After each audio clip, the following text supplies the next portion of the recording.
Assalamualaikum warahmatullahi wabarakatuh. Perkenalkan, nama saya Nur Siti Fatimah. Saya dari kampus STIE Banten, kelas R3 Akuntansi semester 3. Saya di sini ingin menyelesaikan tugas ujian akhir semester 3 mata kuliah Akuntansi Syariah.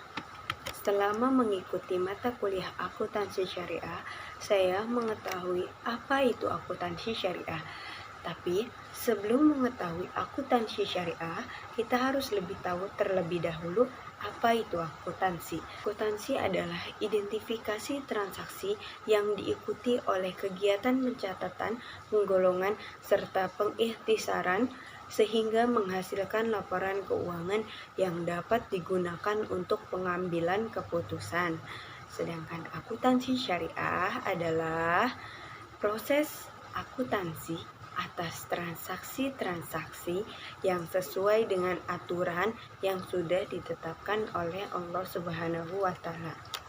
Pihak yang berkepentingan terhadap laporan keuangan entitas syariah, yang pertama untuk pihak internal, yang kedua untuk pihak eksternal. Untuk pihak internal yaitu sohibul mal atau pemilik dana atau investor, yang kedua pembayar zakat, infak atau sodakoh, yang ketiga pemegang saham. Untuk pihak eksternalnya, otoritas jasa keuangan pengawas, yang kedua Dewan Pengawasan Syariah, yang ketiga Bank Indonesia, yang keempat pemerintah, yang kelima lembaga penjamin simpanan, yang keenam masyarakat umum. Rukun akad dalam akuntansi syariah ada 3. Yang pertama, dua pihak yang berakad. Yang kedua itu objek akad. Yang ketiga, redaksi akad. Instrumen keuangan syariah. Untuk akad investasi menggunakan akad mudorobah, musyarakah, syukuk, saham syariah.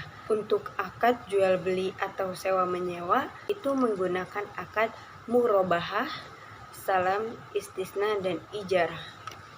Akad-akad lainnya yaitu akad syarf, akad wadiyah, akad qardul hasan, akad al-wakalah, akad kafalah, dan akad hiwalah. Prinsip-prinsip jual beli salam. Akad jual beli barang pesanan antara pembeli dan penjual. Spesifikasi dan harga barang disepakati di awal akad dan pembayarannya dilakukan secara di muka. Nah, untuk prinsip jual beli istisna yaitu akad jual beli antara pemesan dengan penerima pesanan.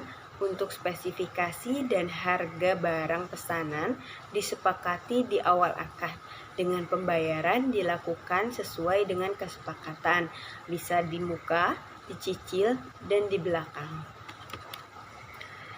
Syariah transaksi mudorobah. Menu pertama, mudorobah muqayyadah. Sohibul mal atau pemilik modal memberikan batasan kepada mudorib atau pengelola mengenai tempat, cara, dan objek investasinya. Yang kedua, mudorobah mutalaqoh. Sohibul mal atau pemilik modal memberikan kebebasan penuh kepada mudorib pengelola dalam pengelolaannya.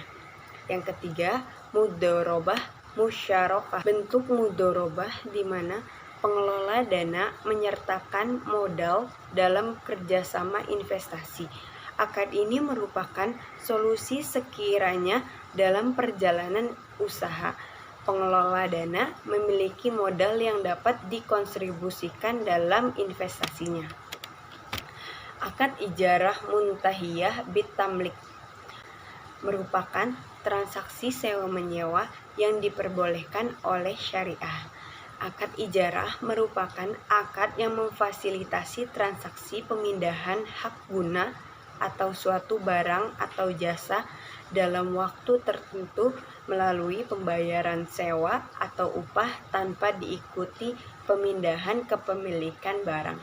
Jika saya membutuhkan saran usaha berupa gedung atau pabrik, akad mana yang akan saya pilih? Istisna paralel atau ijarah muntahiyah bitamlik? Saya memilih akad istisna paralel. Istisna paralel adalah suatu bentuk akad istisna antara pemesan dengan penjual, kemudian untuk memenuhi kewajibannya kepada mustasni, penjual memerlukan pihak lain sebagai sani. Dengan akad istisna paralel, kita dapat memesan gedung atau pabrik sesuai dengan kriteria yang diinginkan kita untuk membuat usaha. Adapun dalam hal pembayaran, transaksi istisna dapat dilakukan di muka melalui cicilan atau ditangguhkan sampai suatu waktu pada masa yang akan datang. Walaupun penggunaan akad istisna oleh bank syariah di Indonesia masih minimum. Baik, terima kasih. Selebihnya saya pamit. Wassalamualaikum warahmatullahi wabarakatuh.